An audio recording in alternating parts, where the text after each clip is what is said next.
మొన్న పార్ట్ 2 వీడియోలో మెరవం ఎలా జరుగుతుందో చూపిస్తా అని చెప్పాను కదా, ఇంకా చూసేయండి.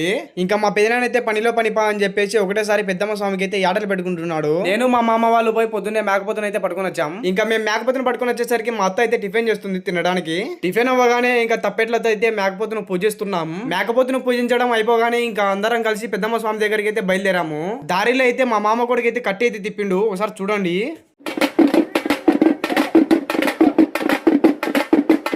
ఇంకా అలా చివరికి పెద్దమ్మ స్వామి దగ్గరికి అయితే చేరుకున్నాము. పెద్దమ్మ స్వామి దగ్గరికి రాగానే ఇంకా మా వాళ్ళు అయితే స్వామిని పూజించి ఇంకా మేకపోతుని అయితే కోస్తున్నారు. మేకపోతును కోయడం అయిపోగానే ఇంకా ఇంటికి ఎత్తుకొని వచ్చి అందరం కలిసి టిఫిన్ అయితే తినేసాము.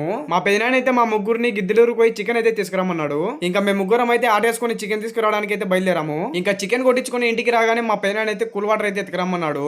ఇంకా లేట్ చేయకుండా కూల్ వాటర్ కూడా ఎత్తుకొని వచ్చాము. మేము పని పూర్తి చేసుకునేలాగా మా వాళ్ళు అయితే వంటలు చేయడం కూడా కంప్లీట్ అయితే చేసేసినారు. ఇంకా అసలు మ్యాటర్ అయితే ఇక్కడ స్టార్ట్ అవుతుంది.